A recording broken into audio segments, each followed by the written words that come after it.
Can you help me occupy my brain? Oh yeah.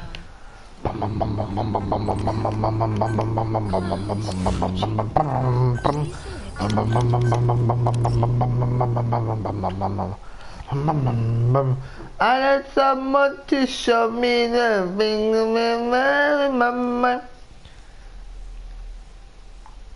Can you help me occupy my brain? Oh yeah.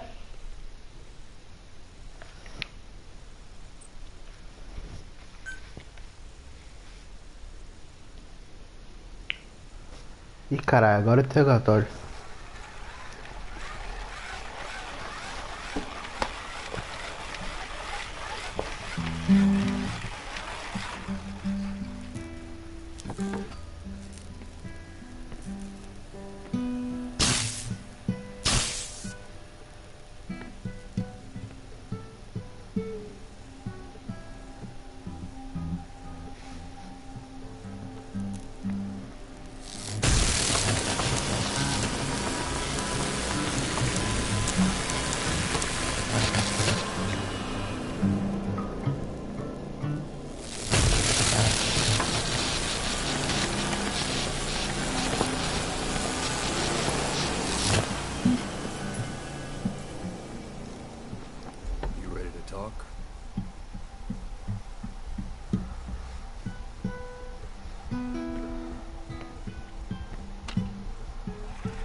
Anything?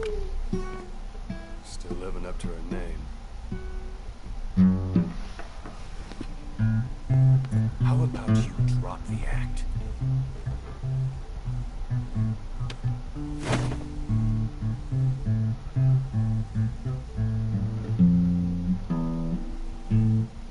Who infected you with a parasite? We can't let her talk. Put it back. All I want's a name. That won't trigger anything. Tell me. Tell me!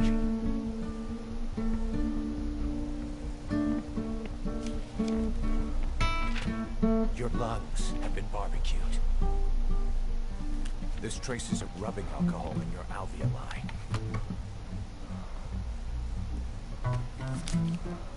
This was found adhered to your lungs, intact. A petal. White Star of Bethlehem.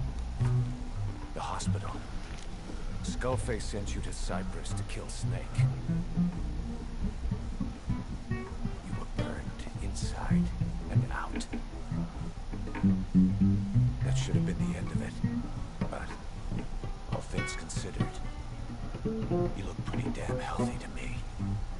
We have Skullface to thank for that, right? I was the only one capable of applying them to parasite therapy. Until he stole them from me. Why are you here? Did Skullface send you? Or did you have your own score to settle with the boss?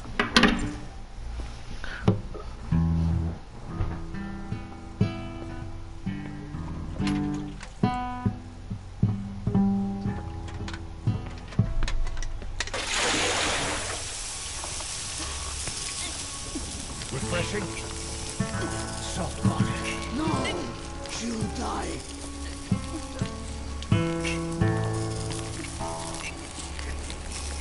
His life isn't yours to take. Enough. That's enough.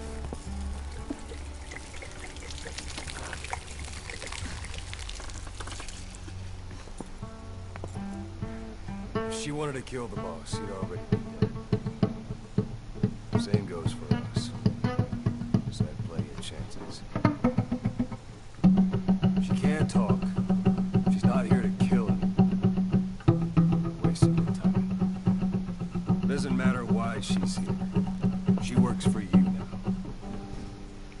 She's in love with the legend.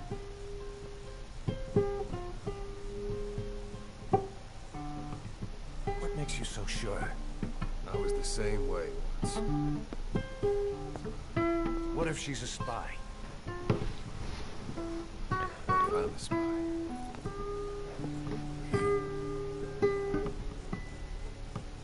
Go on all day.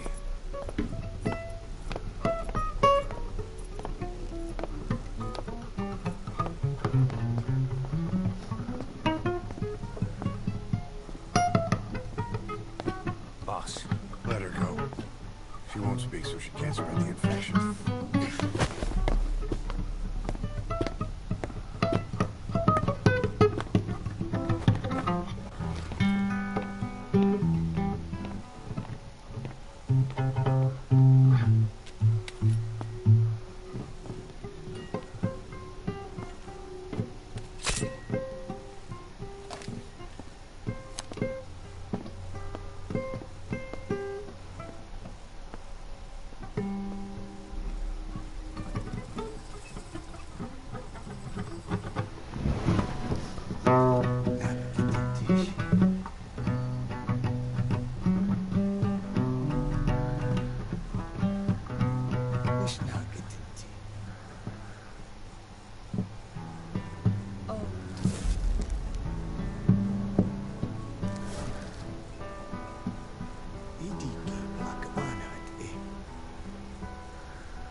Thanks for that, boss.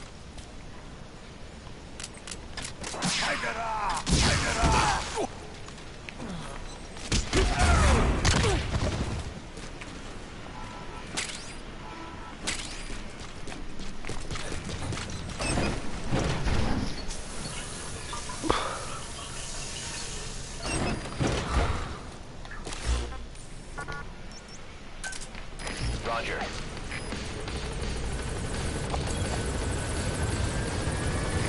This is B-Quad. Arriving shortly at LZ.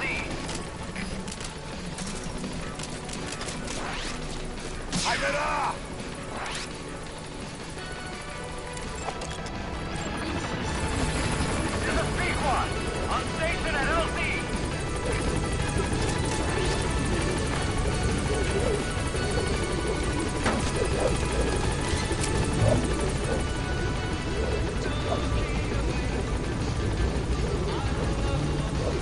Gaining altitude.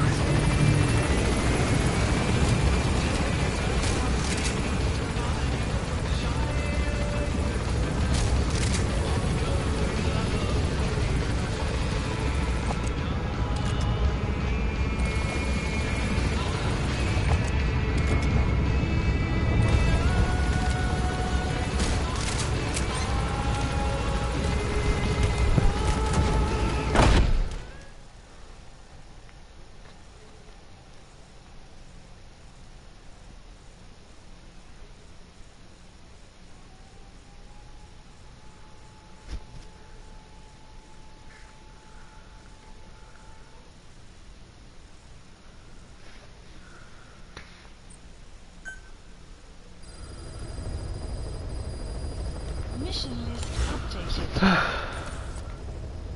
Please select a mission.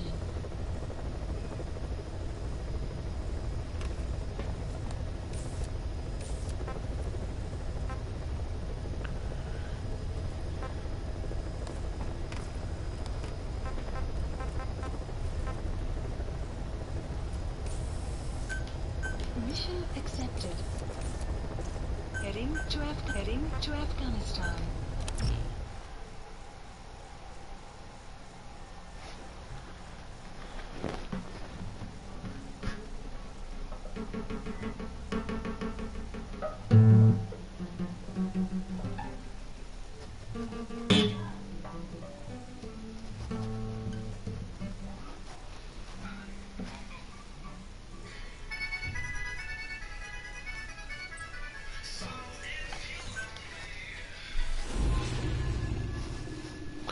باره آره تو شو باره آره تو باره آره تو باره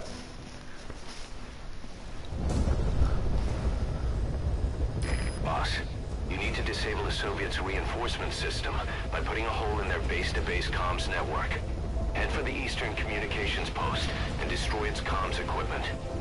First, use the binoculars to locate the communications equipment at the facility.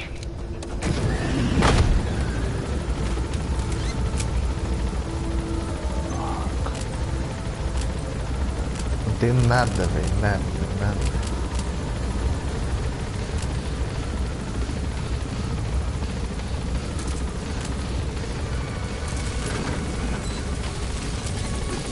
Be careful down there, boss.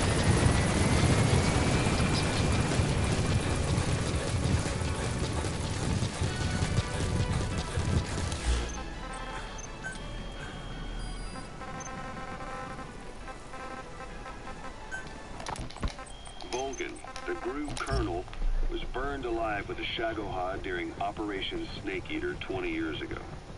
Despite suffering severe burns to his entire body, he still clung to life. After you left Seleniarsk, Volgan's body was taken to a research institute in the outskirts of Moscow. But modern medicine couldn't explain why he was still alive.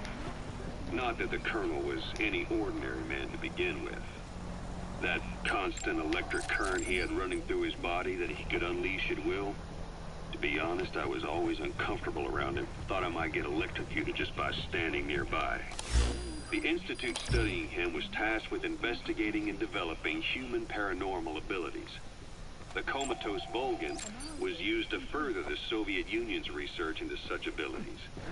But not long ago, the facility burned to the ground. And Volgan's body was never found among the rubble, even though the fire started in the room where they were keeping him. This occurred at around the same time you woke up. If Skullface was right, and a thirst for revenge can turn a man into a demon and keep the dead alive, then this man on fire who's been coming after us ever since you woke up, well, that just might be what's left of our old friend Volgan. It's not over yet. Back in '64, in Seleniarsk, you brought his plans for a utopia down in flames. That grudge is what's keeping him alive. The day the research facility holding Volgan burned down, a Soviet jumbo passenger jet happened to crash nearby, far away to the north of that hospital in Cyprus. On board the plane was a young boy who was being studied at the same facility. The plane fell to Earth from over 8,000 feet, but the boy's body was the only one not recovered. At almost exactly the same time as the crash, Volgan awoke in that facility.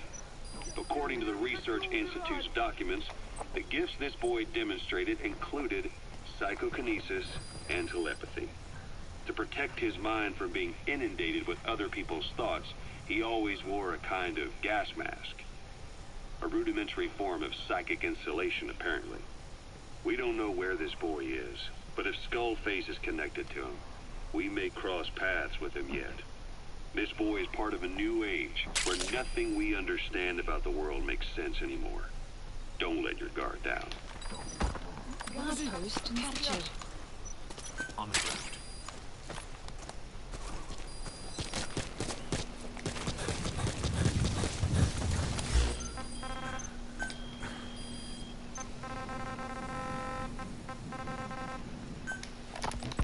So what were they doing at Zoya Badiavolu, that facility with all the people laid out in rows? The abandoned factory Shivani was held in. It is precisely as you guessed. Black Anna was coding languages into the vocal cord parasites. They infected the subjects with the parasites, then made an incision in the throat to expose the vocal cords. That allowed them to play recordings of a desired language directly to the parasites. And the parasites learn the languages that way. That's some teaching method. I just don't get how a bunch of bugs had the brain power for it. They don't. Do not judge them by human standards. They do not learn as a function of intellect. Then how do they do it? What language the parasites react to is coded into their genes.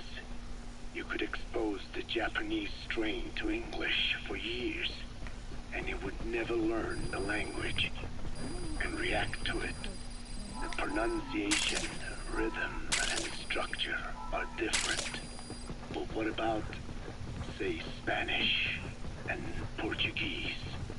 Linguistically, the two are very close. Yeah, they're both Ibero-Romance languages. Even so, a Spanish language mating pair exposed to Portuguese will not copulate. Only when they hear Spanish. Only then. And the majority of their offspring will be the same. So it's a literal case of a mother tongue. But if that's true, I don't see how the different strains can be created in the first place. Well, among the many thousands of offspring, there may be just a few that react to Portuguese. You're talking about mutations. Correct. Playing the tapes helps to identify the mutant strains.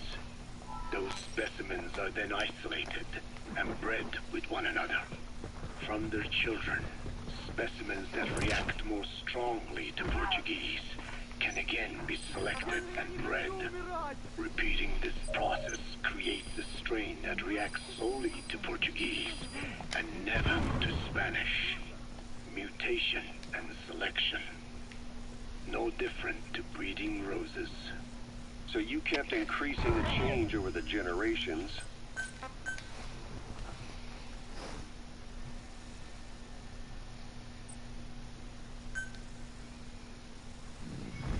Enter the Eastern Communications Post and destroy the target equipment. Its location is on your iDroid.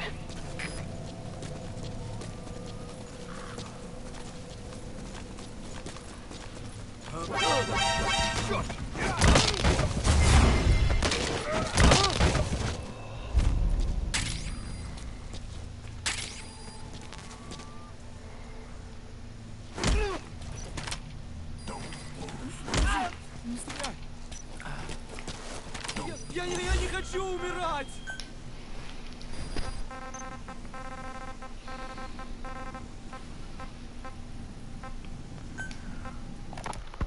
You mentioned that what language you could wipe out a neighboring ethnic group by accident. So a language requires selective breeding, but the parasites can learn dialects by themselves. Of course, having the egg stage larvae listen to the tapes in the factory was not meant to teach them.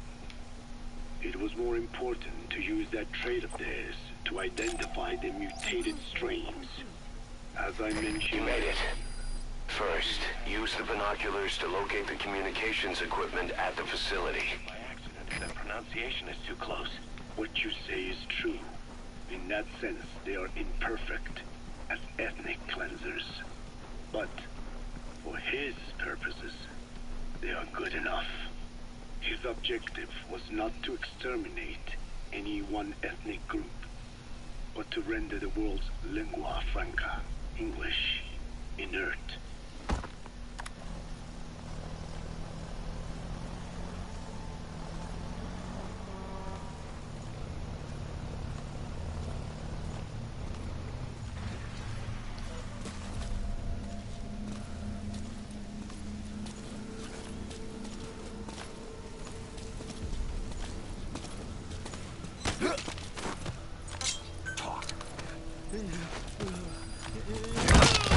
The map has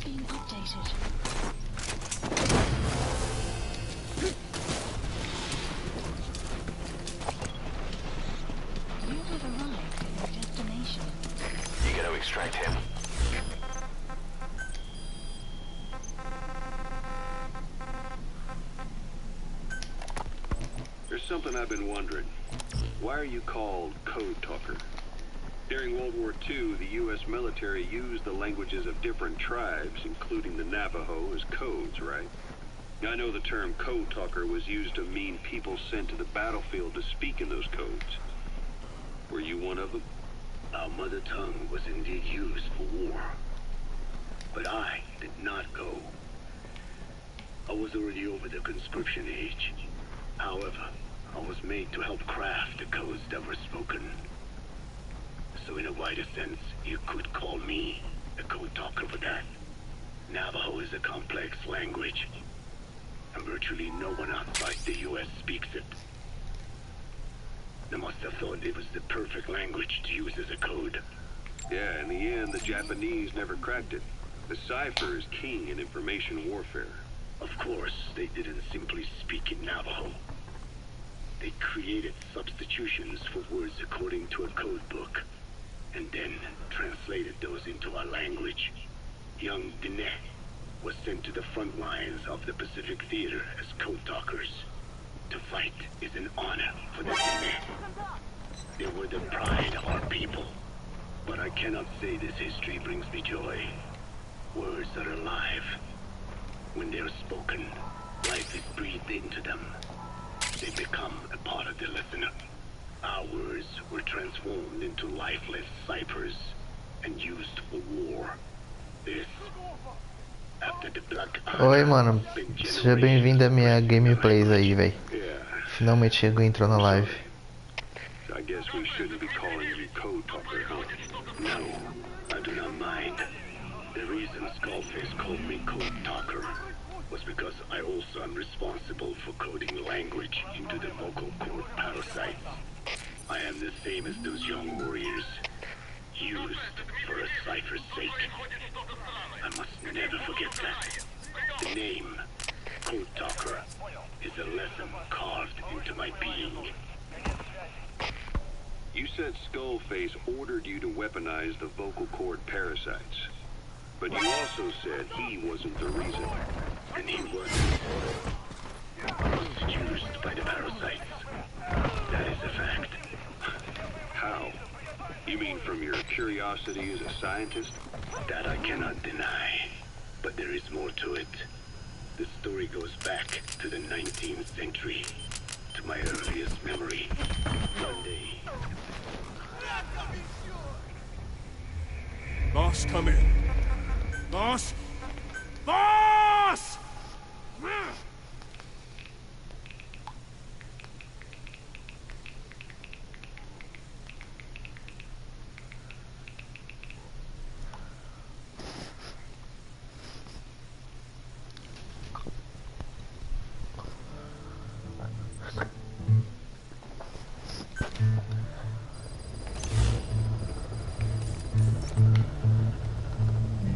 Please select a mission.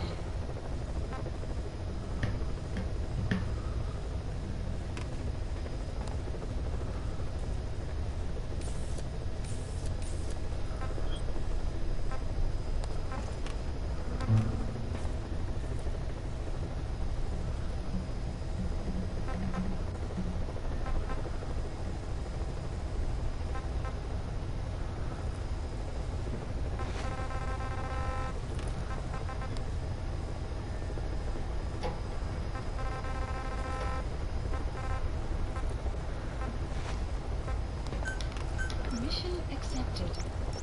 Heading to Então, mano, Central assim, Africa. eu vou na selva pra buscar um container. E nesse container eu vou...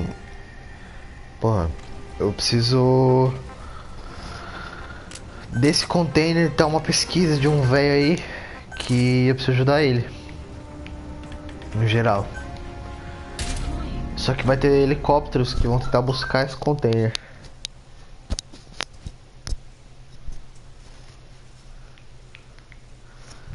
Estranho.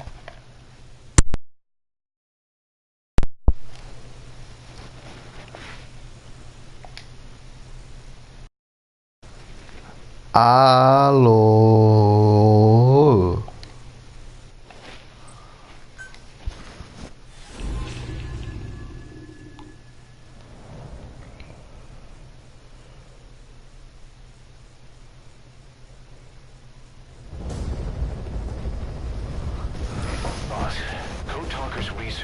stolen.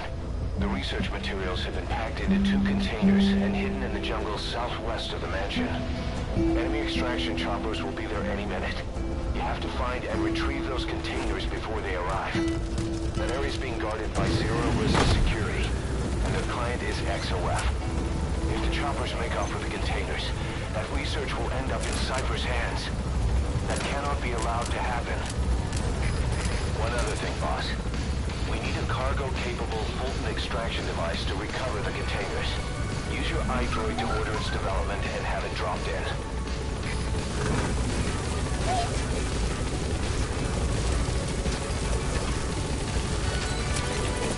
Be careful down there, boss.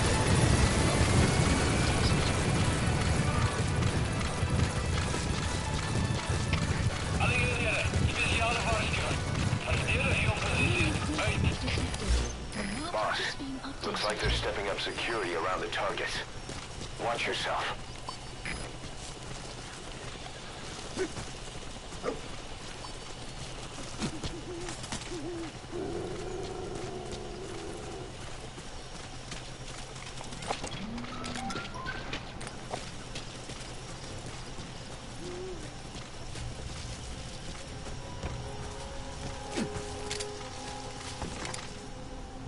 Guards, visibility in the jungle isn't great. Watch out. You could run into the enemy at any time. Please, feel the roots. The branches become one with the forest. The forest is aware of the enemy's noise. Must be too.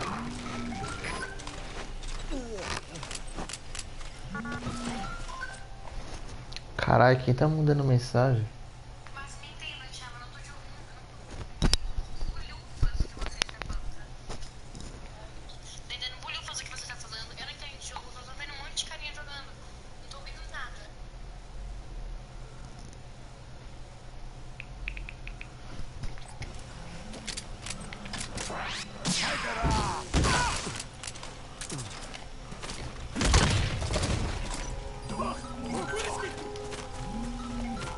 I've updated the info on your eye. Target extraction confirmed. That leaves one target to go. Take care of the next one. Boss, our early warning radar just picked up the enemy choppers. We'll keep you informed of their ETA. Hurry up and extract the target. You can't go firing on the XOF choppers. If we attack XOF now, it'll be a declaration of war against Cypher itself. That time will come, but it's not now.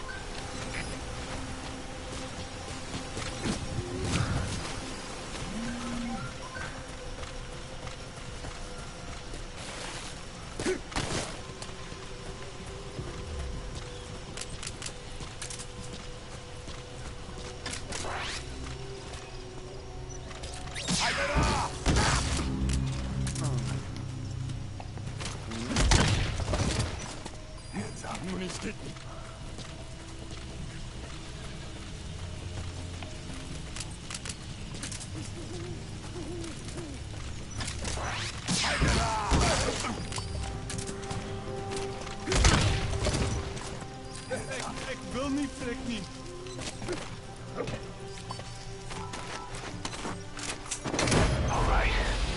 Target extraction confirmed. We've avoided the worst possible outcome. Exfiltrate the area. Go ahead and call the chopper. You can also exfiltrate the mission area by land. The map has been updated. Amazing. Mission complete. That right there is why you're the best, boss. The one and only.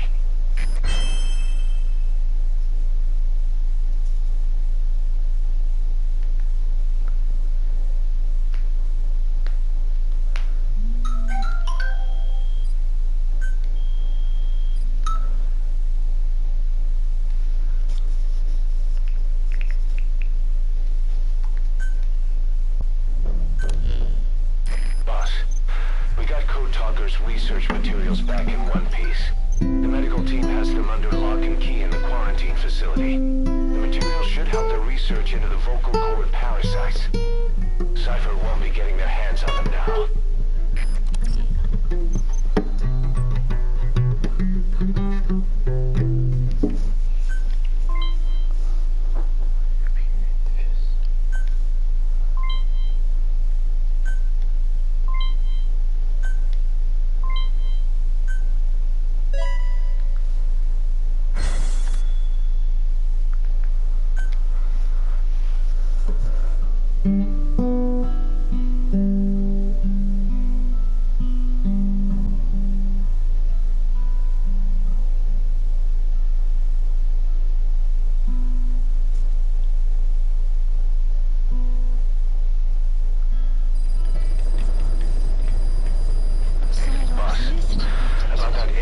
pod you retrieved from Emmerich's research facility.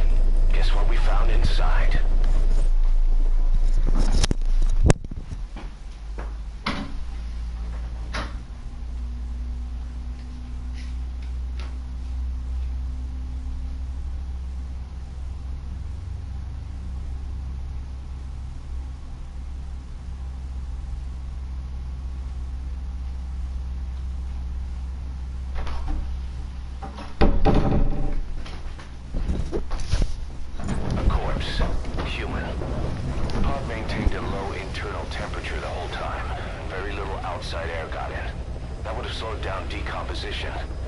Still, the remains were mostly skeletal.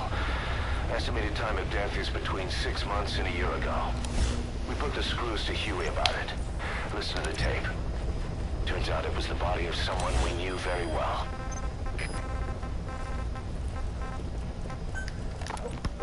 Fine. Yes, Strangelove was doing AI research in that lab. Why hide that until now? Okay, so what? I wasn't working alone. You've got to understand. You do understand, right? I didn't want to drag her into this. It's my load to bear, alone. So you didn't create the AI intended to drive Sahelanthropus. It was Strangelove. Skullface was never in favor of AI control. So naturally they argued. Strangelove, she got him angry, and then he killed her. How? You didn't see it? So you found her inside that pod after the fact. And you just left her body to rot in there. Or perhaps you put her in there afterward. I asked him not to take her away from me. So she was killed by Skullface, but you asked nicely, and he put her body in the AI pod for you. That's right. Pathetic. You know, we have another idea. That you killed her. Me? I couldn't kill her. You killed her and locked her body in the pod. I wouldn't. Don't treat me like one of you. I can't just kill anyone whenever I feel like it. I'm a normal human being. Oh, I see. So you just shut her inside and waited for her to die. I would never do that. Well, you think she killed herself? Yes. She climbed inside that pod and shut the door. It can't be opened from the outside. It was suicide. Suicide, I said. She killed herself.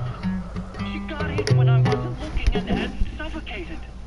She'd often try to do things like that. By the time I realized and opened the door, she wasn't breathing. I got scared and shut the pod again. I couldn't bring myself to open it back up. That's right. Me? Kill her? What is wrong with you? I see. Just tell me one more thing. Haven't you gotten enough today? Okay, I see it's a painful memory. You don't have to answer, just listen to the question. You see, we examined her remains. She had a scar on her lower abdomen, a surgical scar. It had been stitched up and had fully healed, meaning it was long before her death. She had a child, didn't she? Your child. Where's the kid? How should I know? So there is a child. I've never seen his face. What do you take us for? They took it all. Even my child. I didn't even know he'd been born. I lost everything. How old would he be? It's 4 years since then. And you know it's a boy. Strangelove said so. And his name? We called him Hal. Even though I never saw his face.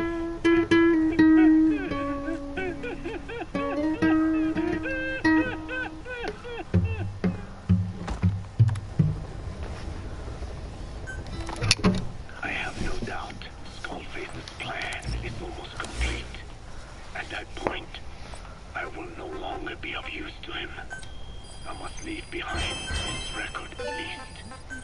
A record of how the ancient vocal cord parasites became these abominable ethnic cleansing parasites. I believe he has two purposes for the ethnic cleansing parasites. The first, as their name suggests, is ethnic cleansing.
Presence detected.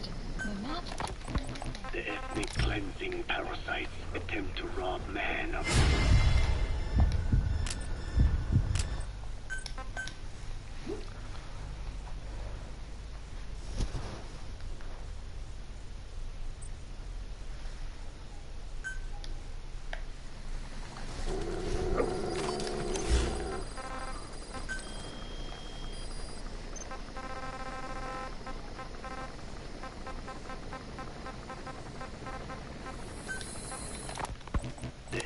Cleansing parasites attempt to rob man of his words. Such irony. It was the vocal cord parasites that gave words to him in the first place. Ancient man had no language, unable to produce complex sounds due to the structure of the throat. He could communicate only through simple vocalizations and gestures. Then the vocal cord parasites infected his larynx. Man's transition to walking upright did not gift him solely with intelligence, but also with his voice. At the time, the vocal cord parasites never harmed man. They merely took a small measure of nourishment. In fact, you could call it a symbiotic relationship. Some animal species use particular vocalization patterns to attract a female and reproduce. Songbirds, certain insects, and also the vocal cord parasites. The difference is that the parasites themselves did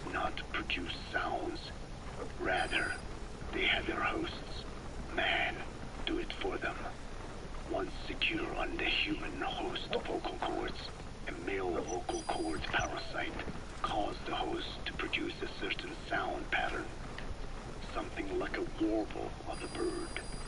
Meanwhile, females parasitizing other host pharynxes need only wait. Upon hearing the sound pattern of an attractive mate, they would manipulate their hosts into making contact with the person it came from. The female traveled through his host's saliva to the other host's vocal cords, where the male was waiting and the pair copulated. We can only imagine how the female manipulated his host, but it was probably through smell. Smells traveled directly to the limbic system via the olfactory cilia in the nasal cavity. Volatile compounds released by the female would stimulate the limbic system, which controls instincts, making the host feel amorous. This kind of sexual selection naturally led to competition between the male parasites. Males that had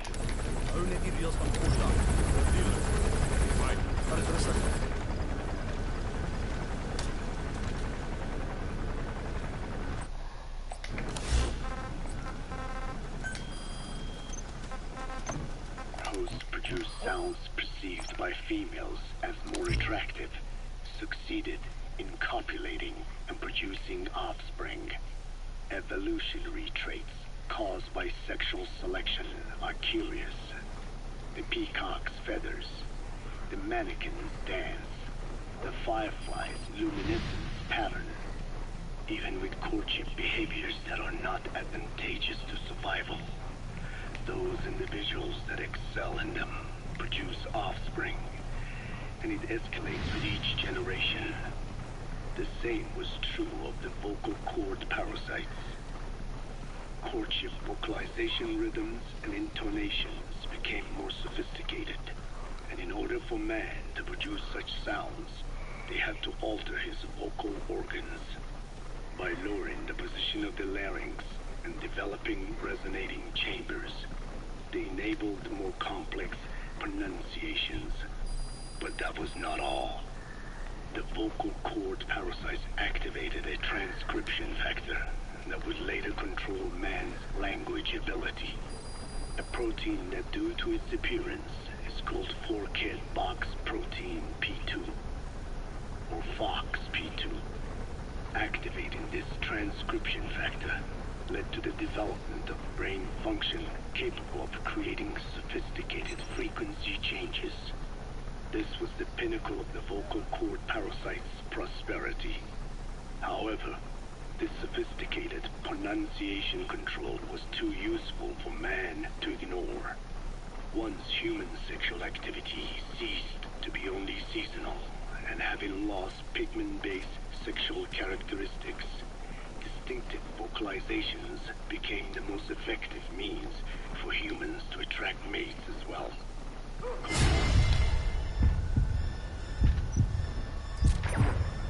Logic pathways hardwired into the brain, or universal grammar.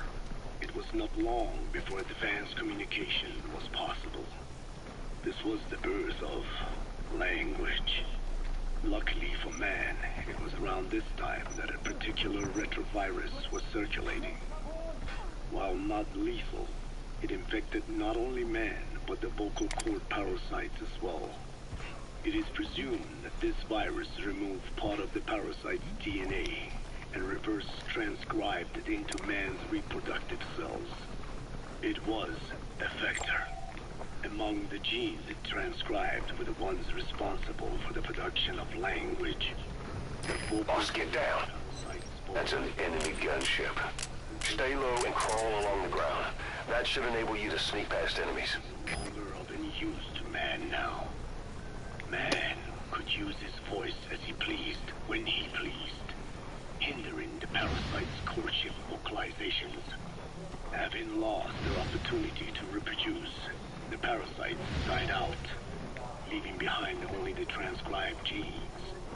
The vocal cord parasites were once in symbiosis with man. Its genes even became a part of his. Humans and parasites are extremely close. As such, it will be extremely difficult for man's immune system to eliminate the vocal cord parasites. Even cutting them out will be no simple matter, which is exactly why these ethnic cleansing parasites are such a formidable weapon. The rise of the vocal cord parasites goes back approximately 300 million years to the Permian period.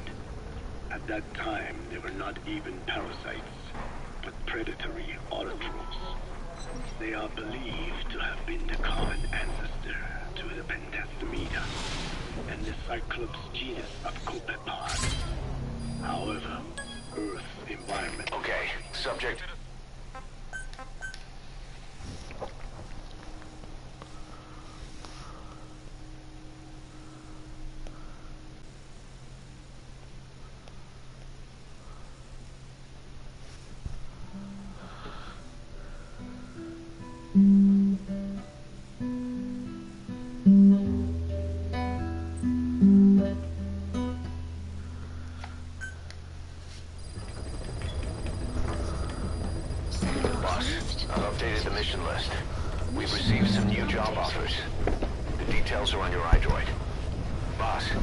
Opa, tudo certo. Here have escaped. We don't know why they ran off, but it may have something to do with Ralph's death. The intel teams are looking for them as we speak. I'll add information to your site ops list as it comes in. You need to locate and secure those kids. I'll try to find out what happened. I learned of the vocal cord parasite's existence in literature belonging to the Foundation. It was little more than a theory. The question was, why does only Homo sapiens among all primates have highly developed language? Human versus everything else. The missing link between these was the mystery that gave rise to this theory. I was fascinated by the idea of their existence in the Dene creation myth. The Neo Dene, who first inhabited the world, were insect-like creatures. I came to imagine that those insect-like creatures could be humans living in symbiosis with the vocal cord parasites. But I had not the faintest idea of how I could resurrect them. That is when Skullface came to me. What he offered me was not just assistance with my metallic archaea research. He told me the vocal cord parasites really existed. And not only did they exist, they had already been brought back to life in the modern age. An ancient human cadaver, host to the parasites of the time. Cypher excavated such a cadaver from a permafrost region and isolated the DNA coding of the vocal cord parasites.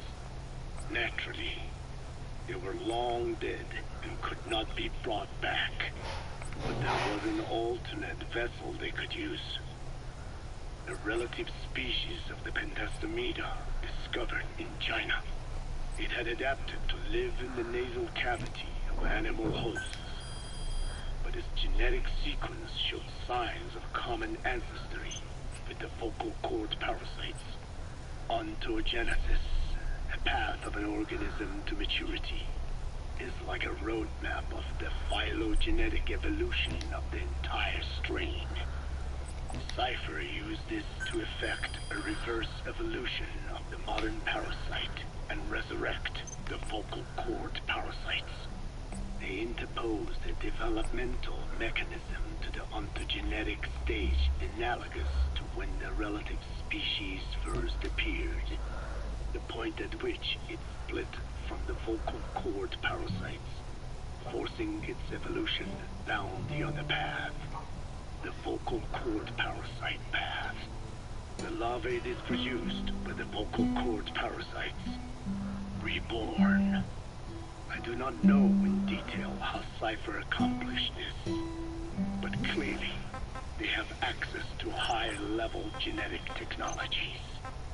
Skullface said it was the work of a genius woman scientist, and that the relative species in question was first my group once called the Philosophers. I was tasked with modifying the resurrected parasites. He charged me with 2 demands. First, to add lethality to these organisms that had once lived in peace with man, by unleashing the larvae's latent desire to consume nutrients from the host's lung tissue, making them eat and eat until the lungs